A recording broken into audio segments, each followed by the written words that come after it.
વિદ્યાર્થીઓના ભણતરના ભારને ઓછું કરવા તેમજ શિક્ષણ પાછળ થતા ખર્ચને મર્યાદિત કરવા માટે કેન્દ્ર સરકાર દ્વારા કેટલીક ગાઈડલાઇન્સ બહાર પાડવામાં આવી છે। નમસ્કાર, ગુજરાત ભારત ટાઈમ્સ ન્યૂઝની સાથે હું છું મિક્ષુ ઠક્કર। તાજેતરમાં જ કેન્દ્રના શિક્ષણ વિભાગ દ્વારા જાહેરાત કરવામાં આવી છે કે 16 વર્ષથી ઓછી ઉંમર ધરાવતા વિદ્યાર્થીને કોચિંગ ક્લાસીસમાં એન્ટ્રી નહીં મળે તેમજ ક્લાસીસની ફી અને ચોક્કસ સમયને લઈને પણ કેટલીક જોગવાઈઓ કરવામાં આવી છે। મહત્વની વાત તો એ છે કે સરકાર જ્યારે બાળકોના શિક્ષણ પરનો ભાર ઓછું કરવા માટે પ્રયત્ન કરી રહી છે ત્યારે તે પ્રયત્ન આ બે પાસાઓથી સાર્થક થઈ શકે છે। પહેલું પાસું છે બાળકના માતા પિતાનો સહકાર। જ્યારે પેરેન્ટ્સ પોતાના બાળક ઉપર એજ્યુકેશનનું પ્રેશર નહીં મૂકે અથવા તો તેમની એજ્યુકેશનની ક્વેરીઝને સમજી શકશે તો બાળક આપોઆપ હસતું ખીલતું ભણી શકશે, તેથી તેના સારા માર્ક્સ આવવાની શક્યતાઓ પણ વધી શકે છે। બીજું પાસું છે સ્કૂલમાં અપાતું શિક્ષણ।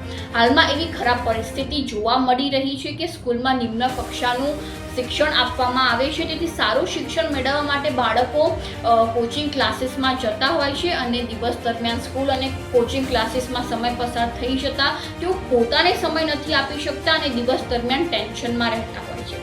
જો આ બે પાસા ઉપર સારી રીતે કામ કરવામાં આવે તો બાળકોના આત્મહત્યાના કેસીસ તેમજ ડિપ્રેશનના કેસીસમાં ઘટાડો થઈ શકે છે। તો આવી જ અવનવી માહિતીને જાણવા માટે ફોલો કરો ભારત ટાઈમ્સ।